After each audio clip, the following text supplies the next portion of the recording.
తుంగస్తనగిరితటే సుప్తముద్బోధ్య కృష్ణం పారార్ధ్యం స్వం శృతిశత శిరసిద్ధమచ్చాపయంతి సోచ్ఛిష్టాయాం సృజని గళితం యాబలాకృత్య భుంక్తే గోదా తస్యై నమైదమిదం భూయవస్తు భూయ. మన వ్రతంలో ఇవాళ 3వ రోజు. నిన్నటి రోజు మనం వ్రతాన్ని చేసేటప్పుడు పాటించవలసినటువంటి నియమాలని చెప్పింది తల్లి. ప్రధానంగా మనకు ఉండాల్సింది ఆహార నియమం, వాంగ్ నియమం 2 ఉండాలి. మనం మనిషిగా జన్మించాం కనుక మనకి ఉన్నంతలో ఒకరికి ఇచ్చేటటువంటి స్వభావం మనం అలవాటు చేసుకోవాలి. అంతా మన స్వార్థానికే కాకుండా ఇతరులకు కూడా పెద్దలు మహాపురుషులైన వారికి చేసేది దానము, భిక్షము అని చెప్పి 2 చెప్పారు. ఒకటి సన్యాసులకి, ఒకటి బ్రహ్మచారులకి. వారు ఎంత కోరేరో, వారికి ఎంత కావాలో అంతా మనం సమర్పించాలి అన్నదాన్ని నిన్నను తెలియచేశారు. అలా సమర్పించామని అహంకారంతో ఉండకూడదయా, అయ్యో ఏమీ చెయ్యలేకపోయినామే అని మనం వారిని ప్రార్థించాలట, వారిని స్వీకరింపచెయ్యాలి అని చూశాను నిన్నటి పాశురంలో. అలా కాని మనం తెల్లవారుగట్లా లేచి ఆ స్వామి యొక్క పాద సంకీర్తనం కాని చేసి ఆహార నియమాన్ని, వాంగ్ నియమాన్ని పాటిస్తూ మనం కాని దానం, భిక్షం కాని చేస్తూ ఉంటే, ఇలా ఒక మిషగా కాని మనం చేస్తే మనకి ఆనుషంగికంగా కావలసినది మోక్షమే అయినా ఆనుషంగికంగా ఈ లోకంలో ఉండేటటువంటి పాడి పంట లభిస్తాయి అన్నదాన్ని తెలియచేస్తున్నారు ఈ రోజు పాశురంలో. ஓங்கி உலகளந்த உத்தமன் பெயர்பாடி நாங்கள் நம் பாவைக்கு சாத்தி நீராடினால் தீங்கின்றி நாடெல்லாம் திங்கள் மும்மாறி பெய்து ஓங்கு பெரும் சன்னல் ஊடு கயலுகள பூங்குவளை போதில் பொறிவண்டு கண் படுப்பான் தேங்காதே புக்கிருந்து சிர்த்த முளை பத்து வாங்க குடம் நிறைக்கும் வள்ளல் பெரும் పశుక్కల్ నీంగాద శల్వం నిరైందు ఏలోరంబోవాయ్. ఇది ఈ పాశురం ఒక మంత్రపూతమైనటువంటి పాశురంగా మనకి పెద్దలు చెప్తారు. ఎవరినైనా సరే ఆశీర్వచనం చెయ్యాలి అంటే ఈ సిద్ధాంతంలో ఈ పాశురాన్ని ఉటంకించి నీంగాద శల్వం నిరైందు అని చెప్పి ఆశీర్వచనం చేస్తారు ఈ పాశురాన్ని విన్నపించేసి. అలాంటి ఒక గొప్ప పాశురం ఇది. ఇందులో మొట్టమొదట ఓంగి ఉలగళంద ఉత్తమన్ పేర్పాడి అన్నారు. ఓంగి అంటే పెరిగి, ఉలగం అళంద లోకాలని కొలిచినటువంటి స్వామి. ఎవరు మనకి తెలుసును. వామనుడిగా అవతరించి త్రివిక్రముడిగా మారినటువంటి సన్నివేశాన్ని ఇక్కడ ఉటంకిస్తున్నారు. మనం నారాయణ అన్నది మొట్టమొదటి పాశురంలో మూర్తి అయినటువంటి పాల్కడల్లో శయనించి ఉన్న స్వామి యొక్క పాదారవింద స్మరణ చేసి, 3వ పాశురంలో త్రివిక్రముడుగా వామనుడుగా అవతరించినటువంటి స్వామి యొక్క వృత్తాంతాన్ని మనకి తెలియచేస్తున్నారు. ఆయన ఏం చేశాడు? పెరిగాడట. పెరిగి ఏం చేశాడు? ఉలగం అళంద లోకాలన్నింటినీ కొలిచేట. ఆయన ఎవరండి? పేరు చెప్పక్కర్లేదండి.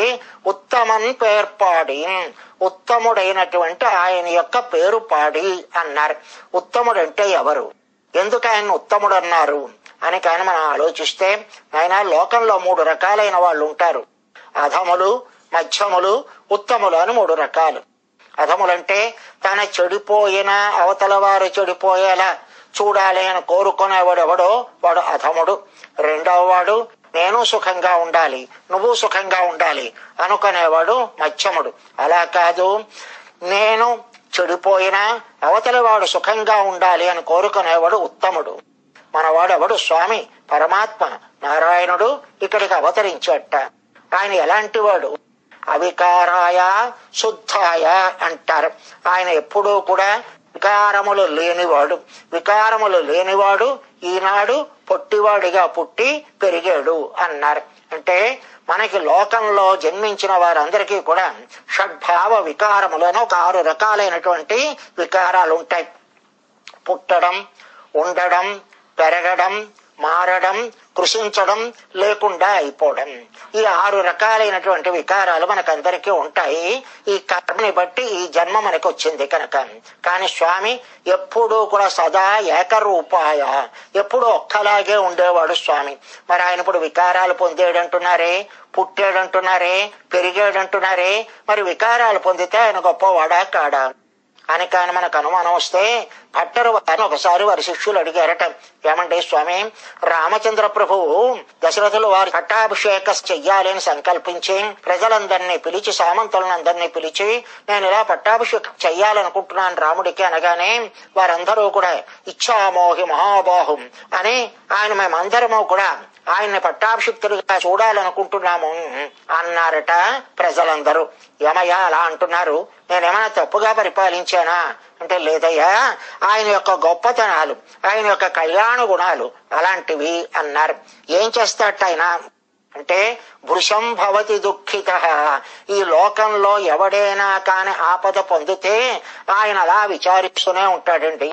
అయితే విచారించడం అనేది ఏమైనా కళ్యాణ గుణమా లేకపోతే అది చెడు గుణమా అంటే, నాయన ఇది హేయ గుణము కాదయ్యా, కళ్యాణ గుణం. మన కోసమని మనం బాధపడితే అది హేయం, అలా కాకుండా ఒకరి కోసమని కాని మనం బాధపడితే అది కళ్యాణ గుణము అని ఈయన ఏం చేశాడు, పరమాత్మ ఎప్పుడూ కూడా అందరికీ ఇవ్వడమే తప్ప ఒక్కరి దగ్గర నుంచి పుచ్చుకోవడం తెలియనివాడు. శ్రీయపతి, లక్ష్మీపతి, ఆ లక్ష్మిని వక్షస్థలం మీద కలిగిన వాడు. అలాంటి స్వామి ఈనాడు కిందకి వచ్చాడు. ఎలా వచ్చాడు, ఆయన సహస్ర శీర్ష పురుష అన్న ఆయన ఒక్కసారి వామనుడుగా వచ్చాట, ఒక మరుగుజ్జు అడిగా వచ్చాడు. లోకంలో రెండింటిని చూస్తే చాలా చిన్నతనంగా చూస్తారు అందరూ. ఒకటి మరుగుజ్జుతనం, రెండవది యాచన. కనుక అన్నిటికన్నా ఏది తేలిక అంటే యాచకుడు తేలిక అని చెప్తారు. కనుక అలాంటి యాచన వృత్తిని స్వీకరించేట ఎవరి కోసమని, ఇంద్రుడు తన సామ్రాజ్యం అంతా కూడా బలిచక్రవర్తి చేత తీసుకొని పోబడితే ఆ బలిచక్రవర్తి దగ్గర నుంచి తన సామ్రాజ్యం మళ్ళీ కావాలి అని ఆయన మొరపెడితే దానికోసమని తన ఈ 2 రూపాలను స్వీకరించాడు. ఒకటి వామనుడిగా వచ్చాడు, బలిచక్రవర్తి దగ్గరికి వెళ్ళాడు, యాచించాడు. ఏమండి, రావణాసురుడు మొదలైన వారిని చంపాడు కదా, అలా బలిచక్రవర్తిని కూడా చంపవచ్చు కదా, మరి చంపకుండా ఈయన దగ్గరికి ఎందుకు వెళ్ళి యాచించాడు అంటే, కాదయ్యా, ఈయన యాచించడానికి కారణం వేరు. ఏమి, ఈయన తీసుకున్నది ఇంద్రుని యొక్క ఐశ్వర్యాన్నే తీసుకున్నా చేస్తున్నవి మంచి పనులు చేస్తున్నాడు, యాగాలు చేస్తున్నాడు, దానాలు చేస్తున్నాడు. కనుక ఆ మంచి పనికి ఫలితం ఉండాలి. కానీ అతను ఏం చేస్తున్నాడు, ఈ ఐశ్వర్యము ఒకరిది తన తీసుకొని తన దాన్ని దానం చేసి తన యాగాలను చేసి నేను చేస్తున్నాను అని అహంకారంతో ఉన్నాడు స్వామి బలిచక్రవర్తి. కనుక ఆయన అహంకారాన్ని తగ్గించాలి. అంత మాత్రమే కాక ఆయన చేసినటువంటి మంచి పనులకు మళ్ళీ ఆయన ప్రతిఫలాన్ని పొందాలి అని చెప్పి ఆయన దగ్గర వచ్చి యాచించేట. తన ఎప్పుడూ కూడా ఒకరికి ఇవ్వడం తప్ప పుచ్చుకోవడం ఎరగని వాడు ఈనాడు వచ్చాడు. ఆయన 3 కోరేట మన దగ్గర నుంచి, వామన అవతారము, కృష్ణావతారము, 2 అవతారాలు. నాకు ఇయ్యి అని అడిగినటువంటి అవతారాలు. వామనావతారంలో బలిచక్రవర్తి దగ్గరకు వచ్చి నాకు 3 అడుగుల నేల ఇయ్యి అని ప్రార్థించేట ఆ స్వామి నారాయణుడు. ఇంకా మనకి భగవద్గీతలో చెప్తూ, యత్ కరోషి యద్ అస్నాసి యజ్జుహోషి దదాసి యత్ తపస్యసి కౌంతేయ తత్కురుష్వ మదర్పణం అని అర్జునుడిని వ్యాజ్యంగా చేసుకుని ఇక్కడ 3 కోరాడు, 3 పాదాల్లో కోరాడు. ఏం కోరాడు, యత్ కరోషి యద్ అస్నాసి, ఏదైతే నువ్వు చేస్తున్నావో అంటే కర్మ చేస్తున్నావు, ఈ కర్మ నేను చేస్తున్నాను అనుకుంటున్నావు, కాదు, నా యొక్క ఆజ్ఞగా కర్మని చెయ్యడం అనేది నువ్వు కాదు చేస్తున్నది. నీ మీద కర్తృత్వాన్ని పెట్టుకోకు. ఆ కర్మ వల్ల కలిగిన ఫలితాలని యదస్నాసి అంటే నువ్వు పుచ్చుకుంటున్నావు అంటే అనుభవిస్తున్నావు. కనుక కర్తృత్వ భోక్తృత్వాలు 2 కూడా నాకు సమర్పించు.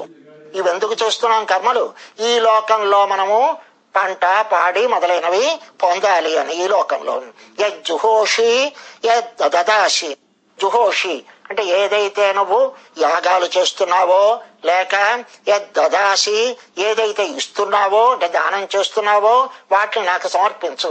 ఇవెందుకు చేస్తాం? యాగాలు చేసినా, దానం చేసినా పైలోకాలలో ఉన్నతమైనటువంటి ఆనందాన్ని పొందాలి అని చేస్తున్నాం కనుక వాటిని నాయన నువ్వు అనుభవించడానికి కాదు, వాటి మీద కర్తృత్వం నీది కాదు, నాది అని నాకు సమర్పించు అన్నట్ట ఆ పాదంలో.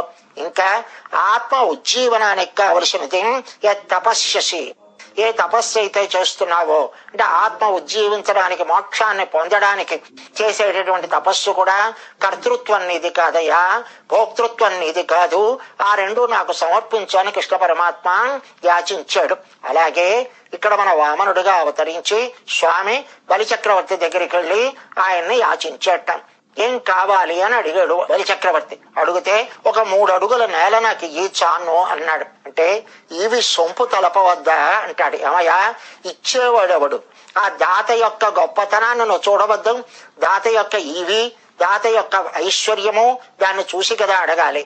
పెద్ద ఐశ్వర్యవంతుణ్ణి, దానాలు చేయడంలో నా అలాంటి వాడు లేడు, అలాంటి నా దగ్గరికి వచ్చి ఒక 3 అడుగుల నేలను అడుగుతున్నది అని అంటే, చాన్నయ్య ఆ 3 అడుగుల నేల కాని నువ్వు నాకు ఇస్తే ఆ బ్రహ్మలోకాన్ని నేను ముట్టుతాను అన్నాడు ఆయన. కనుక తన 3 అడుగుల నేల అడిగి తన వికారములు లేనివాడు వికారాన్ని పొంది ఎవరి కోసమని? ఆ ఇంద్రుని యొక్క ఐశ్వర్యాన్ని తిరిగి మళ్ళీ ఇంద్రుడికి ఇవ్వడం కోసమని తన ఈ లోకంలో అవతరించాడు. కనుక ఆ ఉత్తమన్ పేర్పాడి అన్నారు. ఉత్తముని యొక్క పేరు పాడదాం రండి అని పిలుస్తున్నారు ఇక్కడ. ఇంకా బలి చక్రవర్తిని శిక్షించాడంటారే, అది శిక్ష కాదయ్యా. ఆయన ఏం చేశాడు? ఆయన చేసినటువంటి ఈ దానానికి, యాగాలకి సంతోషించి ఆయన్ని భాగవతుల యొక్క దాస్యాన్ని ఆయనకి ప్రసాదించేట స్వామిలో కింద లోకాలకి పంపించాడు. అక్కడ ఆ లోకాలకి తనే కాపలాగా ఉండి ఆయనకి రక్షణ ఇచ్చాడయ్యా. కనుక ఆ భాగవత దాసులైనటువంటి ఆ సామ్రాజ్య పట్టాభిషేకాన్ని ఆయనకి ఇచ్చాడు మన స్వామి అన్నారు. కనుక తన వికారములు లేనివాడు ఓంగి పెరిగి ఉలగం అళందా లోకాలను కొలిచి ఉత్తమన్, ఆ ఉత్తముడైనటువంటి ఆ త్రివిక్రముని యొక్క పేర్పాడి ఈ లోకాలన్నిటిని కొలిచినప్పుడు తన అవేమీ తన్ని కోరలేదు. కోరకపోయినా ఎలా తల్లి పడుకున్న బిడ్డని మళ్ళీ సమంగా ఉన్నాడో లేదో అని రాత్రి నిద్రపోతూ ఒక్కసారి చేయవేసి చూసుకుంటుందో, అలా తన యొక్క ఈ మొత్తము లోకములన్నీ కూడా సురక్షితముగా ఉన్నాయా లేదా అని కాడు మోడు చూడకుండా తన పాదాలని చాచి మొత్తం అన్నిటిని కూడా కొలుచుకున్నట్ట స్వామి. తల్లి పడుకున్న బిడ్డని మళ్ళీ సమంగా ఉన్నాడో లేదో అని రాత్రి నిద్రపోతూ ఒక్కసారి చేయవేసి చూసుకుంటుందో, అలా తన యొక్క ఈ మొత్తము లోకములన్నీ కూడా సురక్షితముగా ఉన్నాయా లేదా అని కాడు మోడు చూడకుండా తన పాదాలని చాచి మొత్తం అన్నిటిని కూడా కొలుచుకున్నట్ట స్వామి. అంత మాత్రమే కాదు, ఆ బలి చక్రవర్తి యొక్క మమకారాన్ని కూడా లేకుండా చెయ్యాలి అని చెప్పి ఆయన శిరస్సు మీదే తన పాదాన్ని 3వ పాదాన్ని ఉంచాడు అని మనకి వృత్తాంతాన్ని చెప్తారు. కనుక అలాంటి వామన అవతార వృత్తాంతాన నామస్మరణని చేద్దాం. నాంగల్ మనము నంపావైక్ మన వ్రతానికి సాత్తి ఒక మిషగా కాని నీరాడినాల్ స్నానం కాని చేస్తే, అంటే ఇది ఒక మిష పొందవలసింది. అంటే ఉపాయం ఏది అంటే ఈ స్నానం కాదు ఉపాయం, మన పొందబడేటటువంటి ఫలితానికి. మరి ఏది ఉపాయం? పరమాత్మయే ఉపాయం. కానీ ఇది ఒక మిషగా కాని మనం ఈ స్నాన వ్రతాన్ని కాని ఆచరిస్తే ఏమవుతుంది? తీంగు ఇండ్రి అంటే ఈతి బాధలు ఏమీ లేకుండా నాడెల్లా ఈ లోకమంతా కూడా తింగల్ ముమ్మారి పెయ్యదు, నెలకి 3 వానలు కురుస్తాయి అన్నారు. అంటే మనకి 3 వానలు పడాలట. వర్షం కాని లేకపోతే ఈ పంటంతా కూడా చీడ పడుతుంది. కనుక అలాంటి చీడలు లేకుండా, ఈతి బాధలు లేకుండా ఉండేలా 3 వర్షాలు పడతాయి. అంటే ప్రతి 9 రోజుల ఎండకి 1 రోజు వర్షం పడాలట. ఇవి ఎవరి అధీనంగా ఉన్నాయి అంటే రాజు కాని సక్రమంగా పరిపాలిస్తే 1 వర్షం పడుతుందట. బ్రాహ్మణుడు కాని అతను చెయ్యవలసిన విధి విహితమైనటువంటి కర్మల్ని కాని సమానంగా ఆచరిస్తే 1 వర్షం పడుతుందట. స్త్రీలు కాని పతివ్రతలుగా ఉంటే 1 వర్షం పడుతుందట. కనుక ఇలా 3 యొక్క అధీనంలో ఉంటుందట ఈ వర్షం. అలాంటి వర్షం పడుతుంది మనకి 3 సార్లు నెలకి పడుతుంది. ఈతి బాధలు ఏమిటి అంటే మనకి పంటలకి ఈతి బాధలను చెప్తారు. ఏమిటవి అంటే అతివృష్టి, అనావృష్టి, చిలకలు, మిడతలు, క్రూరులైనటువంటి రాజులు, ఎలకలు కూడా పంటను పాడు చేస్తూ ఉంటాయి. అలాంటి ఈతి బాధలు ఏమీ లేకుండా 3 వర్షాలు పడతాయన్నారు. అంత మాత్రమే కాదయ్యా, మన లోపల కూడా వర్షం పడుతుందట. 3 వర్షాలు పడతాయన్నారు. ఏమిటి మన లోపల పడేటటువంటి 3 వర్షాలు అంటే, మన ఆత్మ ఉజ్జీవించడానికి ఈ సిద్ధాంతంలో చెప్పబడేటటువంటి అష్టాక్షరి మహామంత్రము, ద్వయమంత్రము, తర్వాత చరమశ్లోకము అనేటటువంటి 3 మంత్రాలని పొందుతారు. అది కాక పెద్దల యొక్క ఉపన్యాస పరంపరగా, మంత్ర అర్థ సంధానంగా, ఇంకా గురువుల యొక్క మాటలుగా, ఇలా ఇన్ని రకాలుగా మనము ఈ వర్షాలు పడతాయి. అంటే లోపల ఉన్నటువంటి చీడలు కూడా పోతాయి. లోపల ఉండేటటువంటి చీడలు ఏమిటి? బయట మనకి ఎలాగైతే ఈతి బాధలు ఉన్నాయో లోపల కూడా మనకి ఈతి బాధలు ఉన్నాయట. ఏమవి అంటే, ఈ దేహమే నేను అనిపిస్తుంది మొట్టమొదటిది. ఇంకా రెండవది, నేను స్వతంత్రుణ్ణి అనిపిస్తుంది రెండవది. నేను స్వతంత్రుణ్ణి కాను కానీ ఆ నారాయణుని కన్నా వేరైన వారికి పరతంత్రుణ్ణి, శేషభూతుణ్ణి అనిపిస్తుంది మూడవది. నాలుగవది, నన్ను నేను రక్షించుకోగలను అనిపిస్తుంది నాలుగవది. ఇంకా ఈ శరీర బంధువులే నాకు బంధువులు అనిపిస్తుంది తర్వాతది. ఇంకా ఆ భగవంతుని సేవించడం కూడా నా ఆనందం కోసం అనిపిస్తుంది. ఈ శబ్దాది విషయాలున్నాయే, ఇవన్నీ కూడా నేను అనుభవించడానికి అనిపిస్తుంది. ఇలాంటి ఈతి బాధలు ఏమున్నాయో ఇవి మనం కాని అష్టాక్షరి మహామంత్రం యొక్క అర్థం కాని తెలుసుకుంటే, అకార ఉక్కార మకారాలతో కూడినట్టు ఓంకారము, నమశబ్దము, నారాయణ, ఆయా అనేటటువంటి పదాల యొక్క అర్థాన్ని కాని మనం తెలుసుకుని పెద్దల దగ్గర కాని వింటే ఈ లోపల ఉన్నటువంటి ఈతి బాధలు కూడా తొలగిపోతాయి అని మనకి 3 వర్షాలు పడతాయి నెలకి అన్నారు. తీంగిన్రి నాడెల్లాం తింగళ్ అంటే నెలకి 3 సార్లు పెడుతుందట. ఇలా వర్షం కాని పడితే ఏమవుతుంది? పెరుం షన్నల్ ఊడు అదేమవుతుంది? ఓంగు పెరిగిందట. ఏం పెరిగింది? వరిచేలు పెరిగాయట. ఎలాంటి వరిచేలు? ఎర్ర వరిచేలు పెరిగాయట. పెరిగి ఎక్కడి దాకా వెళ్ళాయి? ఆకాశం దాకా వెళ్ళాయట. అంటే స్వామిని ఆ త్రివిక్రమణ్ణి ఒక్కసారి సేవించేసరికల్లా లోకంలో ఉన్నవన్నీ కూడా ఆయనతో సామ్యంగా దృష్టికొచ్చాయిట మన గోపికలకి. ఆ పెరుగుతున్నటువంటి వాటిని చూసి ఆ స్వామి ఎలా పెరిగాడో అలాగే ఈనాడు ఈ వరిచేలు కూడా పెరిగాయి. దుబ్బులు కట్టాయట. దగ్గరగా ఉన్నాయట. ఉండి దుబ్బులు కట్టి ఒకదానితో ఒకదానికి మధ్యలో వెళ్ళడానికి దారి కూడా లేకుండా ఆ వర్షాల చేత బాగా నీరు నిండి అవి మీదకి పెరిగాయి. అవి ఎర్రగా ఉన్నాయటంటే ఈ ఎరుపుతనమేమి మామూలుగా వరిచేలు అనొచ్చు కదా, ఎర్ర వరిచేలను ఎందుకన్నారు అంటే ఏం లేదండి, ఈ ఎర్రదనము అనేది మనకి స్వామి మీద ఉన్న అనురాగాన్ని చూపిస్తుంది కనుక మరి ఎలా ఉండాలట? మనకి జ్ఞానమైన, భక్తి అయినా అనురాగంగా, ప్రీతిపూర్వకంగా ఉండాలి. దానికి ఈ ఎర్ర వరిచేలు అనేది రాగంతో కూడి ఉండాలి అన్నదాన్ని తెలియచేశారు. ఇవి పెరిగి ఆ లోపల వర్షం పడ్డది. ఈ వర్షం పడేసరికల్లా బాగా నీరు నిండి ఉంది. ఈ దుబ్బులు కట్టున్న వరిచేలు, చేపలు అందులో ఉన్నాయి. అవి దాటాలి అంటే ఒక దగ్గర నుంచి మరో దగ్గరికి వెళ్ళాలంటే దారి లేదు. అంచేత ఏం చేస్తున్నాయట? కయల్ ఉగళ ఈ చేపలు ఎగిరెగిరి పడుతున్నాయి. ఎగిరెగిరి పడ్డం అంటే ఆ దుబ్బులు ఒకదానితో ఒకటి కూడి దగ్గరగా ఉండడం వల్ల దారి లేక వాటిని దాటాలి అంటే మీదకి ఎగిరి పడుతున్నాయట చేపలు. అంటే ఏమి అంటే, చేపలు ఎలాగైతే జలాన్ని ధారకముగా భావించి అవే తమకు సర్వస్వము అన్నట్టుగా నీటిలోనే ఉంటాయో అలాగే మనము కూడా స్వామి నాకు సర్వస్వము అని తజ్జలాన్ అని స్వామిని ఉపాసన చెయ్యాలి అని మనకు ఉపాసనా క్రమంలో చెప్తారు. అంటే తత్ అంటే వాని నుంచి జ పుట్టినది, లా అంటే లయమయ్యేది, అన్నంటే ఉండేది. కనుక ఈ 3 రకాలైనటువంటి సృష్టి, స్థితి, లయకారకుడైనటువంటి ఆ పరమాత్మను మనం ఉపాసన చెయ్యాలి అని చెప్తారు. అంటే పరమాత్మ అనుభవము, పరమాత్మతో కూడి ఉండడమే మనకు ధారకము తప్ప ఒకటి ధారకం కాదు అన్న తెలియచేయడానికి ఆ చేపలు తుళ్ళి పడుతున్నాయి అన్నారు. ఇంకా అవి దుబ్బులు కట్టి ఉన్నాయట వరిచేలు. ఈ దుబ్బులు కట్టడం అంటే ఏమి అంటే, మనము మాత్రమే కాక మన బంధువులతో కూడి, మన పిల్లలతో కూడి, అందరితోనూ కలిసి స్వామిని సేవించేటటువంటి, స్వామి మీద ప్రీతి కలిగి ఉండేలాగు, ఆ పాట పాడేలాగు, ఆ త్రివిక్రమని పాదాలను స్మరించేలాగు అదృష్టం కలుగుతుందయ్యా. మనం కానీ ఈ వ్రతాన్ని చేస్తే.